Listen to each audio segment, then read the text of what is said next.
신안대학교 형성우 교수입니다. 오늘 강의는 용문산 전투입니다. 좌측의 지도는 당시 요도가 되겠고요. 우측은 이연대 장병들이 썼던 철모입니다. 참고 자료는 육군 군사연구소 발행 6.25 전쟁입니다. 저는 군사학과 교수이고 26사단장을 역임하였습니다. 용문산 전투는 1951년 5월 18일부터 5월 20일까지 국군 6사단이 중공군 5차 5월 공세 시 용문산 일대에서 중공군 3개 사단의 공격을 제병협동, 합동작전으로 격퇴시킨 방어 전투입니다. 중공군이 쭉 5차에 걸쳐 공세를 실시하게 되는데 1차 공세부터 3차 공세를 먼저 개념적으로 알아보도록 하겠습니다. 중공군 1차 공세는 1950년 10월 25일부터 11월 5일까지 대략 이 청천강의 희천 장진호 요 일대까지 오는 이렇게 공격하는 그것이 1차 공세고요. 중공군 2차 공세는 여기 이제 개천, 군누리, 그다음에 장진호 일대까지 이렇게 돼서 결국은 이 공격으로 해서 38도선까지 우리 이제 유해행군이 이렇게 후퇴를 하게 되는 그러한 공세고요. 중공군 3차 공세는 50년 12월 31일부터 51년 1월 8일까지 이렇게 실시하게 됩니다. 이건 38도선에서 이제 공격을 하게 해서 때는 평택, 원주, 그 다음에 삼척, 연안은서까지 해서 우리 유해행군이 후퇴를 하게 됩니다. 이때 이제 소위 일사 후퇴가 이루어져서 중공군이 다시 한번 이 서울을 재점령 당하는 그러한 상황이 벌어집니다. 다음은 이제 중공군 4, 5차 공세인데요. 아까 말씀드린 대로 이제 3차 공세에서 이제 여기 쭉 평택 이렇게 연연하는 선 이렇게 쭉 해서 51년 2월 18일 이때는 이렇게 공세가 역대까지 내려오고요. 그 다음에 여기서 이제 유해행군 2차 반격이 이루어져서 요 선까지 이제 철원, 기마선까지 이렇게 2차 반격이 이루어지는 것이고요. 또 다시 이제 중공군이 이제 유해행군이 철원, 기마까지 이렇게 올라가자 이제 중공군이 이제 다시 5월 공세를 실시해서 이제 사실 5차 공세 때는 여 일대까지 이렇게 들어오는 것이고요. 지금 요 모양은 이제 5차 공세 시 4월 공세고요. 요 모양은 이제 중동부 지역에 이제 5월 공세가 이루어진 것이죠. 이제 이래서 5차 유해행군은 이제 3차 반격으로 51년 7월 10일까지 해서 여 일대까지 현 휴전선 일대까지 이렇게 공격이 이루어진 겁니다. 그래서 이제 중공군 5차 공세에 따른 우리 이제 유해행군의 1, 2, 3차 반격 이러한 상황을 개괄적으로 정리해 보았습니다. 그래서 이 용문산 전투는 이 5차 공세 시 5월 공세 이때 이제 전투가 이루어진 게 되는 겁니다. 예. 자, 그다음 용문산 전투의 피하 상황을 살펴보면은 이제 중공군은 이 중동부 전선으로 이제 5월 공세 시에는 전환합니다. 이제 4월 공세 때는 서부 전선에 치중을 했다가 5월 공세에는 이제 중동부 전선으로 공격을 전환하게 되는 거죠. 그래서 이제 국군 책임 지역인 용문산, 현리 위주로 공략을 하게 됩니다. 이때 국군 육사단은 용문산 일대를 방어하고 있었는데요. 이때 국군 육사단의 상황은 5차 4월 공세 시 사창리 전투에서 치욕적인 패배를 당하게 됩니다. 그래서 이제 이때 육사단 장병은 우리가 설력할 기회를 잡아야 되는데 이렇게 이제 벼르고 있던 상황이죠. 그래서 이제 이 당시 육사단 장도영 준장은 경계지대에 2연대를 배치합니다. 이 주방어 지대에는 7연대하고 19연대를 배치하게 되는데요. 요도를 통해서 제가 설명을 드려보겠습니다. 자, 요도를 보시면은 여기 크게 이제 여기 북한강이 이렇게 북에서 남으로 흐르고 있고요. 여기 홍천강이 이렇게 이제 동에서 서로 이렇게 해서 요 지점에서 이렇게 합류하게 되어 있습니다. 그래서 이제 육사단 지역은 이 중앙 지역인데 육사단의 서측은 한국군 2사단이 이렇게 방어를 하고 있었고요. 이 동쪽은 미 7사단이 이렇게 방어를 하고 있었습니다.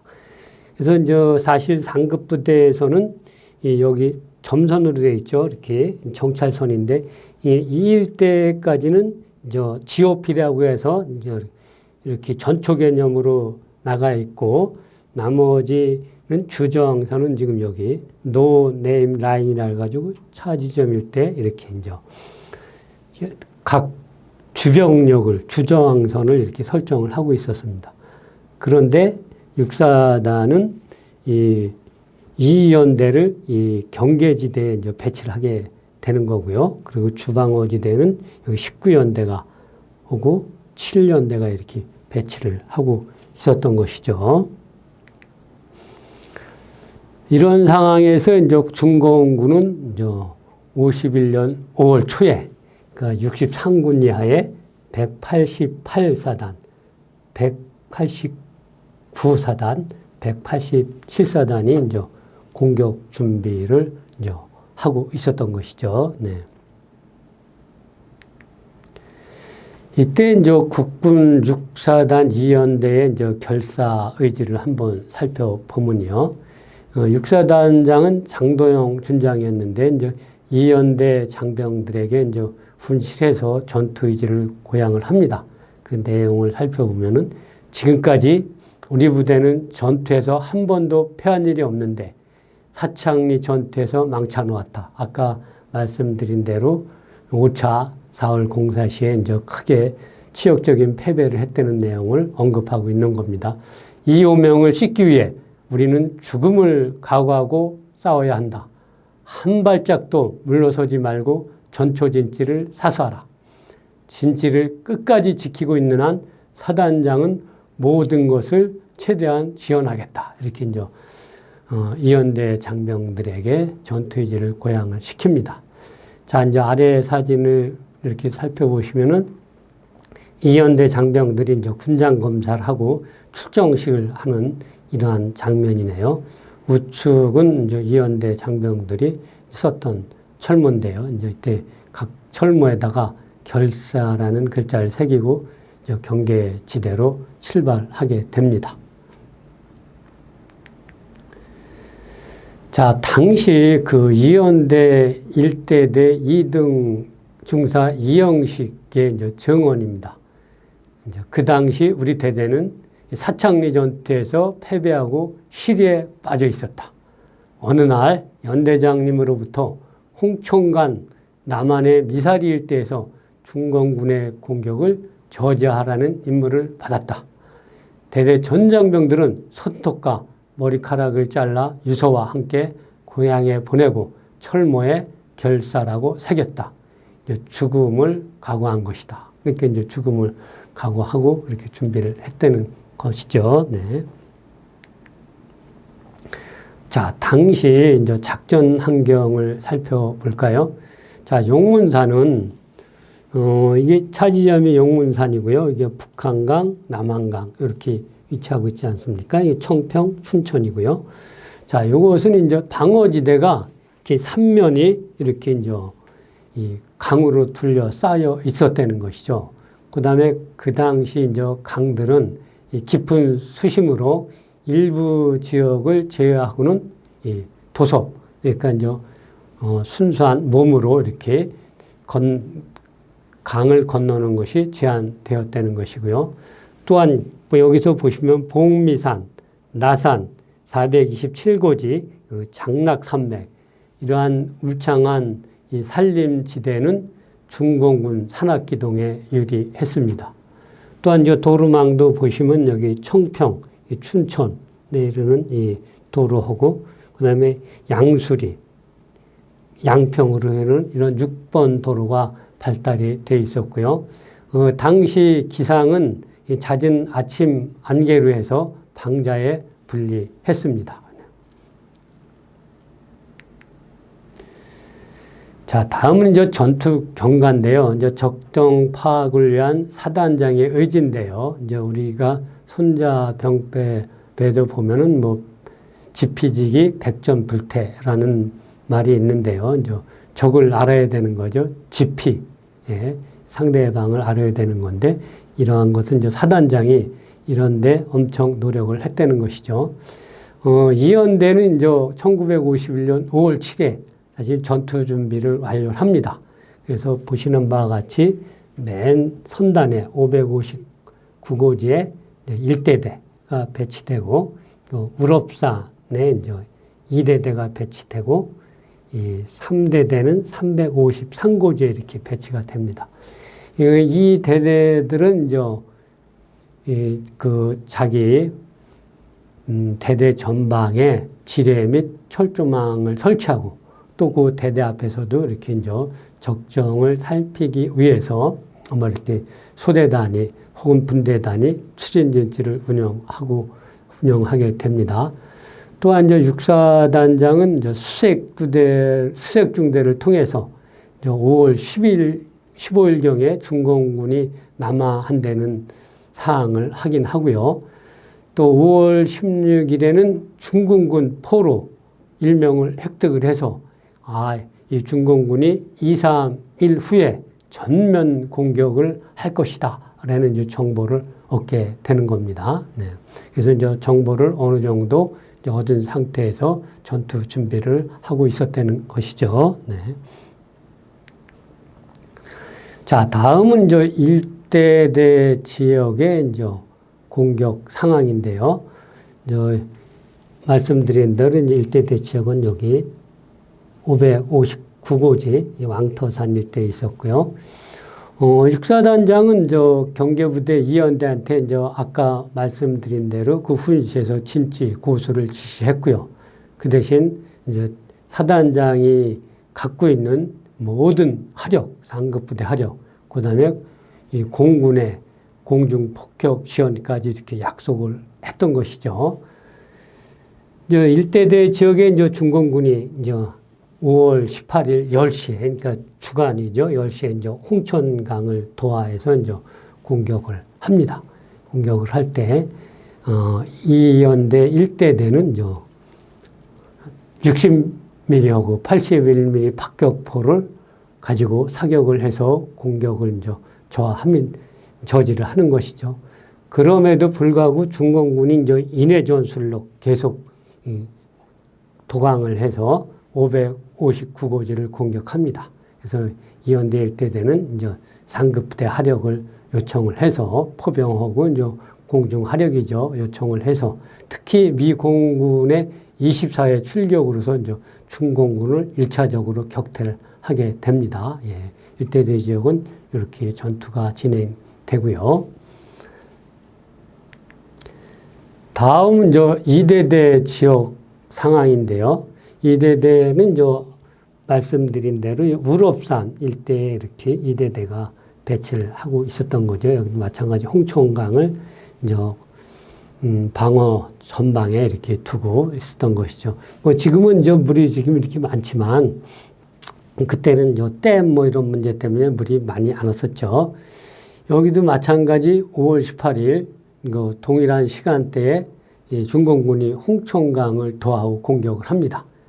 그래서 이제 이 당시, 6사단은 미 9군단에 이제 배속이 되어 있었는데요. 이 9군단 포병대대로 해서 도하지점을 집중 포격을 합니다. 뭐 집중 포격해도 이 중공군이 뭐 대량 피해를 입었음에도 불구하고 이제 도하에 성공을 한 겁니다. 뭐 인해 전술이 그래서 무서운 거죠. 그런데 이 도하에 성공한 이 중공군들이 전투를 회피합니다. 전투를 회피하고, 여기서 전투를 회피하고 바로 이 용문산 방향으로 이렇게 이동을 하게 되는 것이죠. 그 이유는 이제, 이 중공군도 주방어선이 이제 여기 이쪽 일대다. 여기는 뭐 전초가 나올 것이다 생각하고 주방어 지역이 차지점 일대가 될 거다 생각을 하고 거기서 결전을 하려고 이렇게 그러한 용문산 방향으로 이동하는 행위를 하게 되는 것이죠. 중공은 나름대로 계산서가 있었던 것이죠. 아, 용문산에서 이제 이렇게 산맥이 우거졌으니까 거기에 자기들이 산악침투시 자기들이 유리하다 판단했기 때문에 이렇게 이제 계속 그냥 전투를 회피하면서 이동을 했다는 것이죠.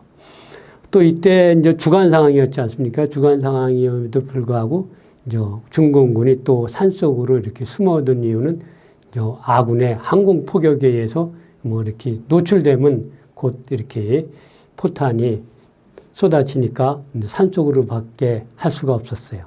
이런 상황에서 이연대장은 이제 1대대, 2대대 장악의 축사진지로 이동을 하라고 지시를 합니다. 그래서 이제 1대대는 나산 일대로, 2대대는 이제 427고지 일대로 이렇게 축사진지로 이동을 하라 이렇게 지시를 내리는데요. 이때 이제 전투를 회피하고 용문산 방향으로 가는 중공군의 후미를 1대대하고 2대대 병력들이 축사진지를 점령하기 위해서 따라왔다는 겁니다. 그러니까 쉽게 말씀드리면은 중공군 공격부대 후미를 이제 이렇게 1대대하고 2대대 병력들이 따르는 그러한 이제 형세가 되었다는 것이죠. 자, 그래서 이제 사단장이 이제 연대장한테 이렇게 축사진지로 이동하라고 한 상태에서 연대장이 이제 새로운 지휘소를 점령한 상태에서 이제 연대장이 사단장한테 지휘 보고를 하는 이러한 국면의 내용입니다. 자, 볼까요? 자, 사단장, 끝까지 진지를 사수해야 한다. 알겠는가? 이게 뭐냐면 이제 축사진지로 이제 이동을 했잖아요. 그런 상태에서 이제 연대장한테 야, 연대장 끝까지 진지를 사수해야 된다. 알겠는가? 뭐 이게 지휘 보고라지만 이제 명령이죠. 뭐 사단장의 명령. 그 연대장이 네, 알겠습니다. 죽음을 각오하고 사수하겠습니다. 그러니까 사단장, 공중하력과 포병하력을 최대한 지원할 테니 기필코 사수하기 바란다. 이렇게 이제 다시 다짐을 합니다. 그러니까 연대장, 알겠습니다. 이미 전 연대원이 죽기를 각오하고 전투에 임하고 있습니다. 사단장, 그래, 우리 사단의 운명이 이 연대에 달려있다. 이렇게 다시 한번 이렇게 임무 숙지를 시키는 이러한 내용입니다. 네.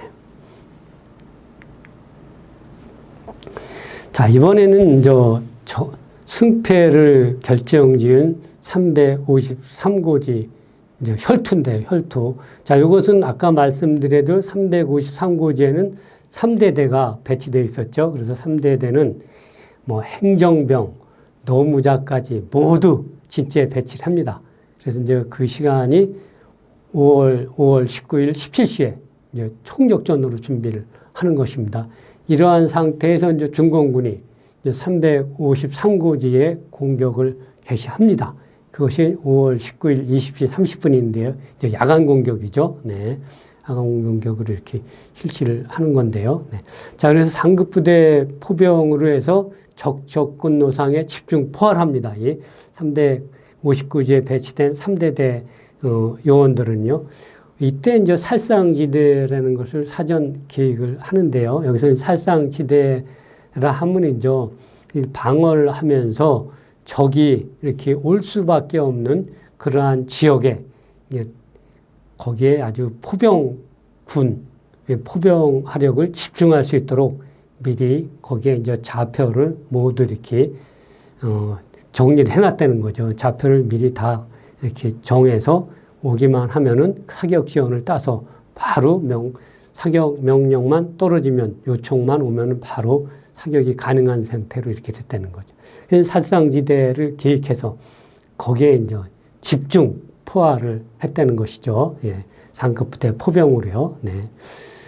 그 다음에 이제 그럼에도 불구하고 중공군이 계속 공격을 합니다. 그래서 5월 19일 23시에 또다시 2차 공격을 합니다. 그래서 이 중공군 요소는 원래 이제 제파식이지 않습니까? 이제 대규모 인해 전술로 뭐 1제파를 이렇게 경멸시켰는데도 또 2제파가 오고 3제파가 오는 것이죠. 그래서 제파식 공격을 하게 됩니다. 그러나 3대대는 이제 보시는 바와 같이 이제 완전히 이제 이렇게 전면 방어를 한 상태에서 뭐 사방에서 공격을 하도 계속 역습을 하고 또 백병전으로 중공군을 격퇴합니다. 그래서 이제 중공군이 대량 피해로 결국은 이제 후퇴를 하게 되는 것이죠. 그래서 이제 여기서 승패가 결정이 났다고 보시면 됩니다. 이 353고지에서. 예. 자, 이때 이제 3대대 10중대 정운병인데 일병 서기종의 투혼 사항을 이제 살펴보면요. 이제 중공군 공격으로 아까 말씀드린 대로 막 사방에서 막 올라오니까요. 이제 이 중대원들이 우왕좌왕 퇴각하던 중에 이제 또 중대장도 뭐 안 보였던 거죠. 뭐 서로다가 이제 우왕좌왕하고 하니까 이제 중대장이 나타나자 이를 지켜본 정운병 서기종 일병이 중대장님이 나타나셨다. 우리 다시 싸우자. 라며 목이 터져라 외칩니다. 그러니까 이제 자기 지휘관이 없었으니까 그리고 그 혼란한 상황에서 지휘관이 없으면 이제 공황이 일어나는 거잖아요. 근데 이제 중대장이 나타난 거죠. 중대장님이 나타나셨다. 우리 다시 싸우자라고 목이 터져라 외칩니다. 그래서 전 중대원들이 용기를 얻어서 역습으로 돌파구를 회복하게 되는 이러한 상황이죠. 그래서 이제 서기종 일병은 이러한 상황으로 해서 병사로서는 최초로 미 은성 무공훈장을 수상하게 됩니다.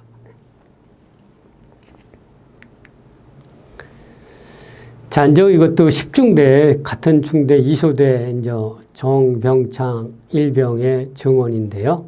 그때 우리는 중공군의 인해 전술로 완전히 돌파되었다.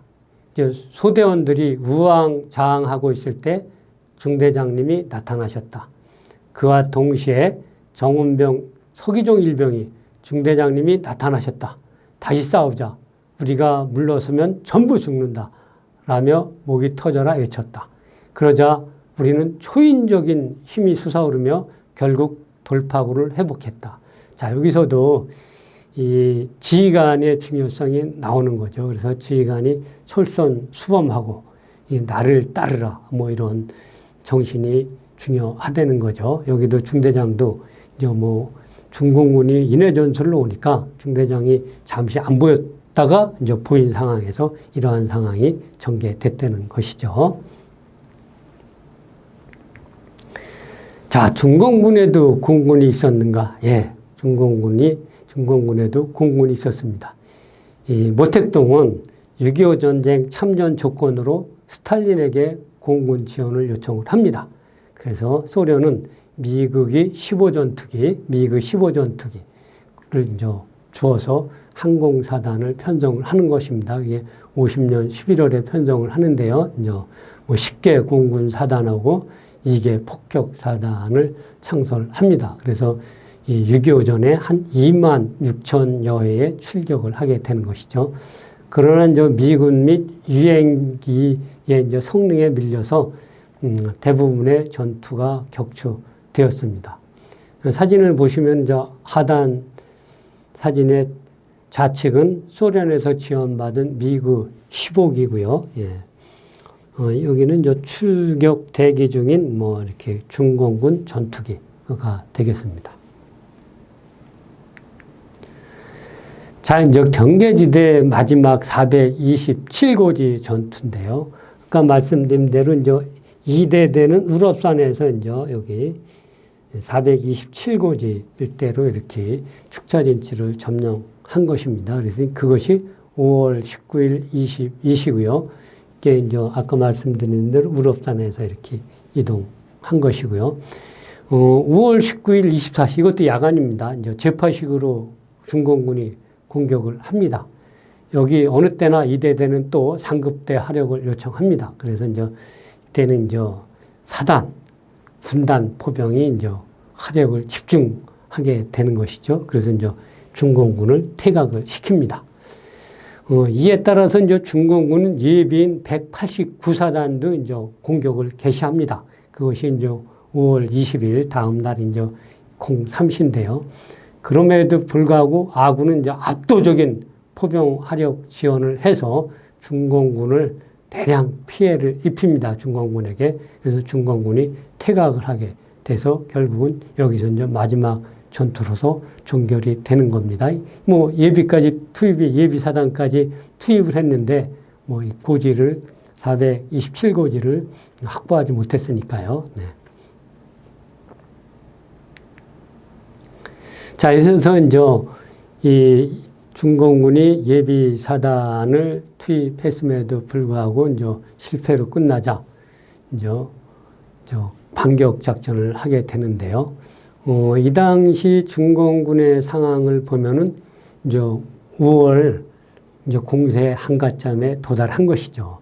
물론 동부전선, 그러니까 현리 축선에서는 이제 승리를 했는데 이 지역 용문산 지역인 중부 전선에서는 패배를 하게 됩니다. 이렇게 그래서 이제 국군 6사단은 전면 반격 작전을 개시하는데 그게 5월 20일 이제 05시에 이제 쫙 북진을 하는 것이죠. 그래서 이제 여태까지 전투를 이제 안 하고 있었던 주방어지대 7사단, 7연대죠. 7연대하고 19연대가 공격으로 전환을 해서 지금 보시는 바와 같이 이제 이렇게 공격을 하는 상황입니다. 공격으로 전환해서 전과 확대해서 추격을 해서 5월 22일에는 우리가 최초 진치였던 이 진치를 이제 확보를 하게 되는 것이죠. 네. 그래서 이제 이때 최초 방어 지대를 회복하고 화천 저수지까지 이제 추격을 하게 되는 거죠. 화천 저수지까지 추격을 해서 이제 파라오죠. 화천 저수지가 거기서 이제 중공군을 경멸하게 되는 겁니다. 자, 그러면 이제 그 당시 전투 현장을 한번 사진으로 살펴보도록 하겠습니다. 자, 이것은 이제 5차 5월 공세를 준비하는 중공군입니다. 이렇게 중공군이 보면 이 철모는 안 쓰고 이렇게 다 방한모를 썼습니다. 방한모. 예. 뭐 이렇게 전투 의지를 고양시키는 뭐 이러한 장면 같습니다. 자, 이것은 이제 용문산 일대로 진격 중인 공격 중공군 해서 이제 용문산 일대로 가는 거죠. 아까 말씀드린 대로 용문산 일대에서 이제 전투를 하는 것이 유리하다 생각하고 이제 용문산 일대로 진격 중인 것이죠. 네. 자, 이것은 이제 용문산 전투가 종료 후 그 6사단 2연대 1대대 중화기소대 장병들인데요. 이렇게 보시면은 81mm 박격포 두 문이 있네요. 81mm 박격포 두 문이 있고, 여기 사진을 보면 이제 말을 타고 있네요. 이제 기마병, 뭐 정찰 임무를 수행했겠죠. 정찰 임무를 수행하고 뭐 또 필요시 뭐 전령 임무도 수행할 수 있겠네요. 네. 자, 다음은 이제 중공군의 투하 장면인데요. 제가 말씀드린 대로 이제 강의 뭐 폭은 깊은 수심이었으나 일부 지역은 이렇게 추가적인 도구 없이 순수한 몸으로 이렇게 도하가 가능했다는 거죠. 그래서 이제 걸어서 이렇게 도하를 하는 장면입니다. 자, 요것은 이제 결사 머리띠를 맨 19연대 이대대 병사들입니다. 결사, 여기 머리띠를 이렇게 했네요. 네.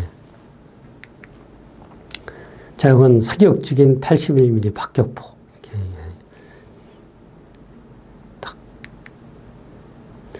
다음은 이제 육사단 이연대 지역에 대한 화력 지원. 여기로 봐서는 이게 이제 미 9군단 포병 같아요. 이렇게 봐서 이렇게 자주화된 포병 개념을 보니까요. 네. 자, 이것은 이제 파라호와 하천댐이고요. 네.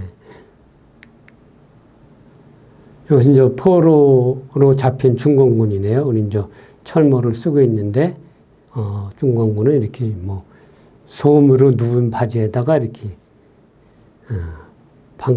방한모를 썼네요. 자, 이제 평가 및 교훈입니다. 이 용문산 전투 승리로 해서 중공군이 이제 5차 5월 공세가 패배가 됩니다.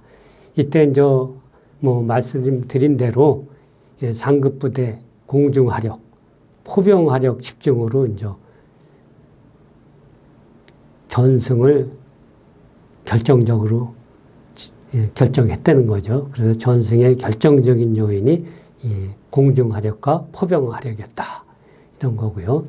그 다음에 이제 전투 승리운을 좀 더 이렇게 세부적으로 보면은, 육사단장이 이게 주방어 지역이 아니라 경계 지대에서 결전을 시도했다는 거죠. 이건 이제 중공군이 혀를 찔린 거죠. 자기들은 주방어 지역이 저 뒤에 있다고 생각했는데 실질적으로는 경계지대에 결전이 있었다는 것이고요. 효과적인 제병 협동 및 합동작전이 수행이 됐다. 자, 이것은 무슨 얘기냐면요. 제병 협동은 같은 군 내에서, 그러니까 육군 내에서 보병, 포병, 기갑, 뭐 공병 이런 것이 이제 잘 협동을 해서 시너지 효과를 내는 것이고요. 이 합동 작전이라 하면은 육군, 해군, 공군 이렇게 해서 군이 이제 작전을 협조적으로 해서 협동적으로 해서 이렇게 이제 시너지 효과를 내는 걸 합동 작전이라고 합니다. 뭐니 뭐니 해도 육사단 이연대 장병들의 투철한 진지 사수 의지가 이제 중요했다고 봐야죠. 네. 그래서 이 용문산 전투는 미 육사 전술 교범의 이 아주 경계 지역 전투의 모범 사례로 이렇게 평가를 받고 있습니다. 또 교재로 사용을 하고 있고요. 네. 자, 이때 육사단 27포병대대장 박정호 중령의 증언입니다. 자, 5월 19일 밤 사단과 군단 포병은 약 3만 발의 포격을 가했다. 인접사단의 포병 연락장교들이 자진해서 사격지 본부로 찾아와 협조해 주었다. 이것을 보고 포병은 집중해야만 효과가 크다는 것을 알게 되었다. 우리 포병부대는 얼마나 많은 사격을 가했던지 포열이 뜨거워지고 완충기가 망가진다고 포대장들이 아우성을 친 일도 있었다. 그러니까 엄청 쌌대는 것이죠. 네. 자, 이번엔 미군이 인정한 6.25 전쟁 영웅 김영옥 이렇게 타이틀을 다뤄봤는데요. 좀 살펴볼게요. 이 김영옥은 1941년 미 육군 사병으로 입대를 합니다. 41년에. 43년에 미 육군 소위로 인간에서 제2차 세계대전에 참전을 하고요. 그 다음에 45년부터 50년에는 이제 45년에 전역을 해서 자영업을 합니다. 그래서 성공적인 사업가가 됐다가 6.25가 발발하자 참전을 위해 이제 자원 입대합니다. 대위로 해서 미군 최초의 유색인 대대장이 되는 것이고요. 그 다음에 63년부터 65년까지는 한국군의 미 군사 고문으로 이렇게 업무를 합니다. 그래서 72년에 이제 대령으로 예편을 해서 인도적 사회 활동을 2005년까지 하게 됩니다. 그래서 이제 김영옥 대령은 제2차 세계 대전과 6.25 전쟁에 참여해서 이태리, 그다음에 프랑스, 한국 이렇게 세계무기에서 최고 무궁 훈장을 수상했고요. 미국 독립 이후 미국을 대표하는 전쟁력은 16인에 이제 선정이 됩니다. 2011년에요. 네. 그 다음에 6.25 전쟁이 발발하자 아버지 나라를 지키기 위해서 자원 입대를 했고요. 그래서 미 7사단 34연대 1대 대장으로 참전을 합니다. 그래서 사단의 전투에서 전투를 하고요. 여러분들이 보면 지금 휴전선을 보면은 그 중동부 전선이 이렇게 뻘떡 북쪽으로 이렇게 볼록 나와 있지 않습니까? 이것이 그렇게 볼록 나오게 한 주역입니다. 네. 대단하신 분입니다. 영웅입니다. 자, 다음 10강인 지평리 전투입니다. 이 지평리 전투는 1951년 2월 13일부터 2월 15일까지 미 2사단 23년대가 배속된 프랑스 대대와 함께 중공군 4차 공세 시 경기도 지평리에서 중공군 6개 연대의 집중 공격을 전면 방어로 격퇴한 전투입니다. 그래서 유엔군 제방격의 기틀을 다지게 된 전투입니다. 시청해 주셔서 감사합니다.